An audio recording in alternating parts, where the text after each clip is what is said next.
সিজারের মৃত্যুর অনেক বছর পার হলো, মানব সভ্যতার প্রায় শেষ বলেই চলে। আর সেই সময় পৃথিবীর উপর বানরদের রাজত্ব ছিল। বিভিন্ন স্থানে বানরেরা তাদের রাজত্ব বিস্তার করতে থাকে। তাদের মধ্যে রয়েছে এক ধরনের বানর যাদের ঈগল ইন্টেড বা চিল কাবিলা বলে থাকে। সে সময় মানুষের পশুর মতো জীবন ধারণ করত, কারণ মানুষদের চেয়ে বানর ছিল বেশি বুদ্ধিমান। কিন্তু সেই বানরদের মধ্যে একদল বানর যারা কিনা অন্য বানরদের হত্যা ও দাস বানিয়ে রাখতো, যাদের একজন সিজারের দোহাই দিয়ে সম্পূর্ণ পৃথিবী শাসন করতে চাইতো। সে সকল মানুষদের উপর রাজত্ব করতে চেয়েছিল। তারপর কি ঘটে তা জানতে হলে দেখতে হবে পুরো ভিডিও।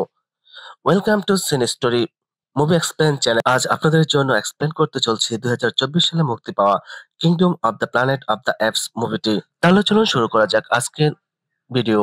নোয়া তার বন্ধু আনায়া আর প্রেমিকা সোনা যাদের নিয়ে যায় জঙ্গলের সবচেয়ে উপরে চিলের ডিম আনতে। আর সেখানে তারা 3টি ডিম পায়, কিন্তু তারা শুধু 2টি ডিম নিতে পারবে। একটি ডিম আনায়া আর অন্যটি সোনাকে নিতে বলে। তারপর সামনে উঁচু আরেকটি পাহাড়ে নোয়া একটি বাসা দেখতে পায়। সেখান থেকে সে ডিম আনতে যায়, কিন্তু হঠাৎ করে চিল এসে তাকে আক্রমণ করে। সে পড়ে যেতে যেতে কোনো রকম বেঁচে যায় এবং একটি ডিম নিতে সক্ষম হয়। তারপর আমরা দেখি তারা ডিম নিয়ে তাদের ঘোড়ার কাছে যায়। তারা দেখতে পায় ঘোড়াগুলো ভয় পেয়ে আছে, আর নোয়ার কম্বল সেখানে নেই। পরে তারা বুঝতে পারে কেউ আছে এখানে। তারা তিনজন তার পিছু করতে করতে রেল লাইনের কাছে এসে পড়ে। তারপর সেখানে সে তার কম্বলটি দেখতে পায়।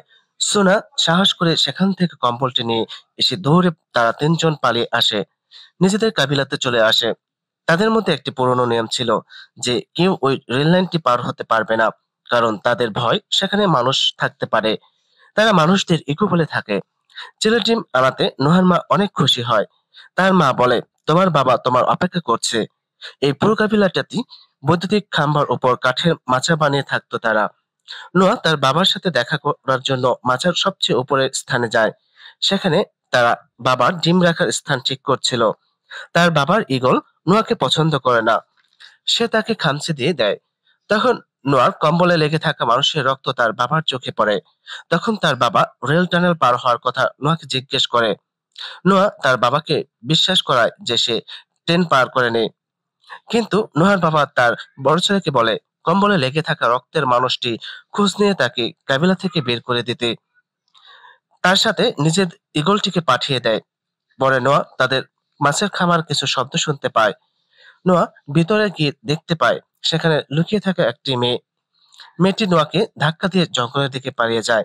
মেয়েটির ধাক্কায় নোয়া যে ডিমটি নিয়ে এসে তা ভেঙে যায়।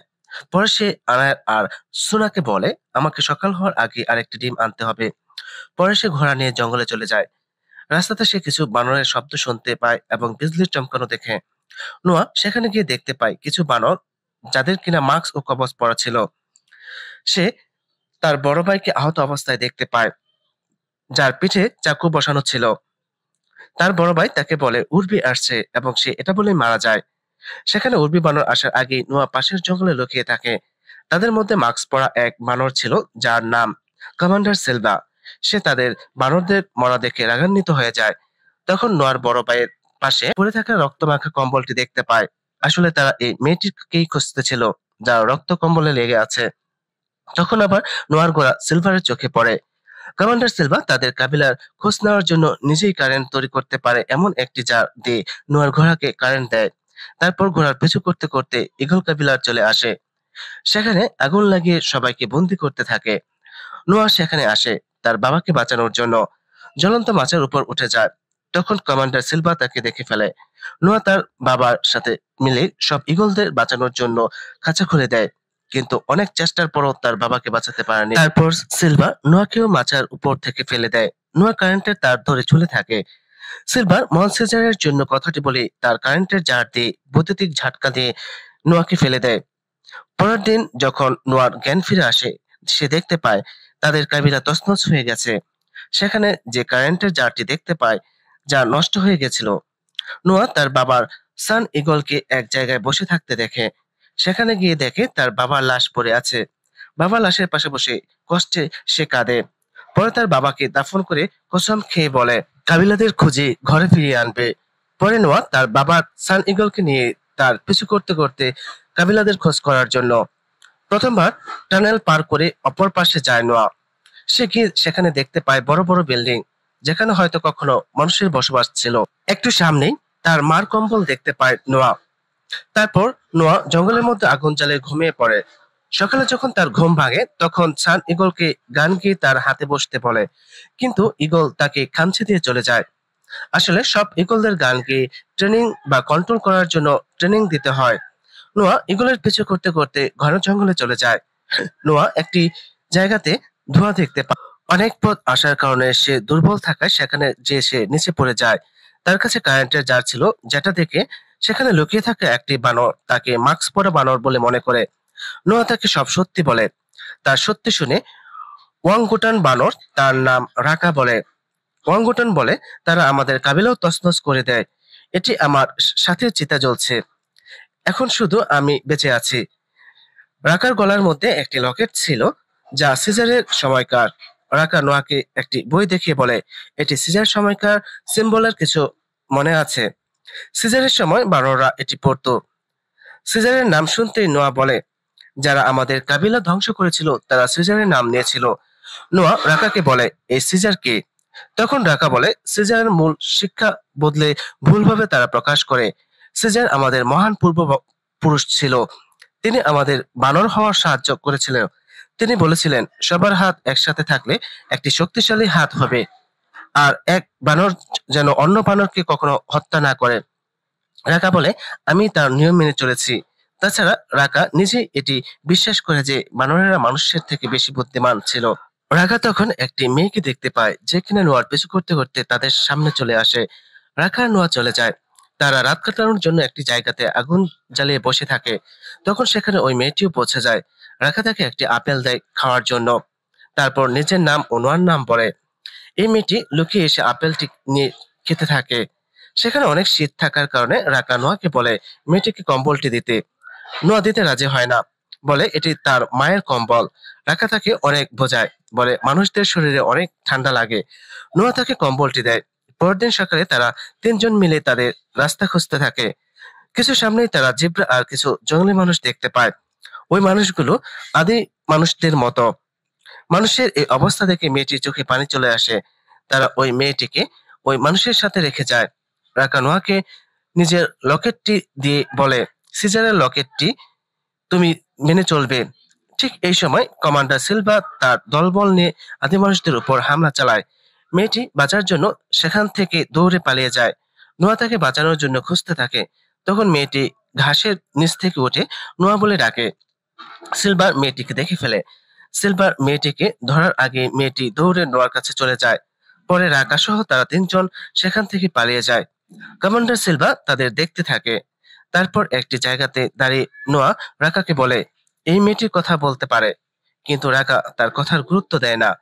পরে মেয়েটি তার নাম মেয়ে বলে। রাকা আর নোয়া তার দিকে এমন ভাবে তাকায় যেন কোনো মানুষ শিম্পাঞ্জিদের কথা বলতে দেখলো। নোয়া অবাক হয়ে হা করে মেয়েটির দিকে তাকিয়ে থাকে। তখন মেয়েটি নোয়াকে বলে, আমি তোমাদের কাবিলাদের কোথায় বন্দি করে রাখিছি তা জানি। সেই রাতে নোয়া কারেন্টের জারটি ঠিক করে ফেলে। পরের দিন সকালে তারা একটি নদীর কাছে পৌঁছায়। তারা একটি কাঠের পুল পার হওয়ার সময় সিলভার তার দলবল নিয়ে তাদের উপর আক্রমণ করে।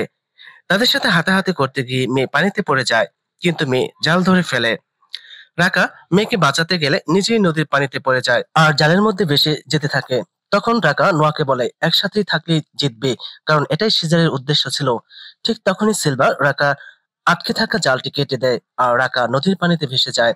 তারপর সিলভা নোয়া আর মেয়েকে বন্দি করে বিশাল এক জংধরা জাহাজের কাছে নিয়ে আসে, যেটি ছিল তাদের ক্যাম্প। সেখানে বিভিন্ন কাবিলা থেকে নিয়ে আসা বানরদের সাথে নোয়াকে ছেড়ে দেয়।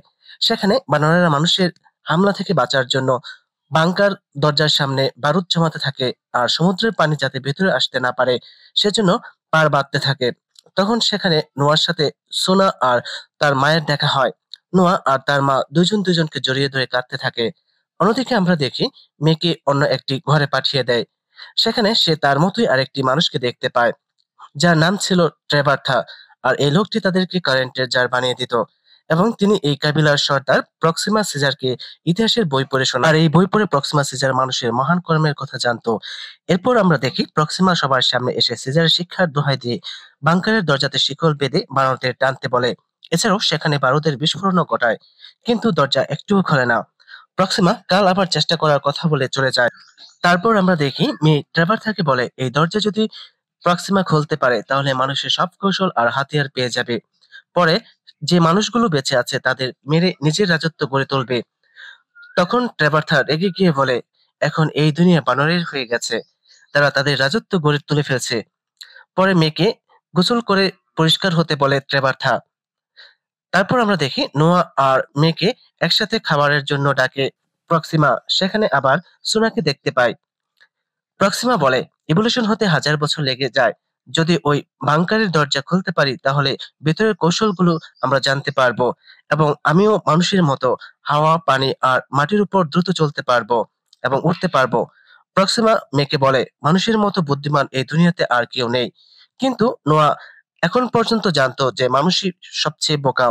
তারপর মেয়ে তাকে একটি গোপন কথা বলে যে, তোমার সাথে দেখা হওয়ার আগে আমি মানুষের সাথেই থাকতাম। নোয়া তার কথা শুনে চমকে যায়, কেননা নোয়া জানতো মেয়ে কখনো মানুষের সাথে ছিল না। নোয়ার কাছে মেয়ে এই কথা লুকিয়েছিল। পরে প্রক্সিমা মেয়েকে বলে, আমি জানি তুমি ওই বাংকারের ঘরে যাওয়ার জন্য এসেছো। তখন তাকে তার উদ্দেশ্য জিজ্ঞাসা করে, কিন্তু মেয়ে তাকে কিছুই বলে না। পরে প্রক্সিমা নোয়াকে বলে, তুমি অনেক বুদ্ধিমান বানর, তুমি কারেন্টের জার নিজে থেকে ঠিক করতে পেরেছো, আর এজন্যই তোমাকে আমার প্রয়োজন। এখন বলো মেয়ে কি তোমাকে বাংকারে যাওয়ার কোনো রাস্তার কথা বলেছে কিনা? নোয়া ধোঁকা খাওয়ার অবস্থা নিয়ে বলে যে সে আমাকে কিছুই বলেনি। পরে প্রক্সিমা নোয়াকে বলে, মানুষ ভরসা করার যোগ্য, এরা আবার আমাদের বন্দি করে রাখার চেষ্টা করছে, কিন্তু বাংকারের ভেতরে টেকনোলজি আমাদের আয়ত্তে আনতে পারলে এদের সবাইকে মিলে আবার আমরা বানরের রাজত্ব স্থাপন করতে পারবো। তারপরের দৃশ্যে আমরা দেখি নোয়া বাইরে বসে থাকা সান ইগলকে বলে, আমি আমাদের কাবিলাকে প্রক্সিমার হাত থেকে উদ্ধার করতে পারবো না। এটি বলে সে দুঃখিত হয়ে যায়। তখন সে সিজারের চিহ্নকে দেখতে পায়, আর তার মধ্যে আবার সততার সাথে চেষ্টা করার ইচ্ছা জোগে। তখন সান ইগল নোয়ার মনের কথা বুঝতে পারে আর নিজে থেকে নোয়ার হাতে বসে পড়ে।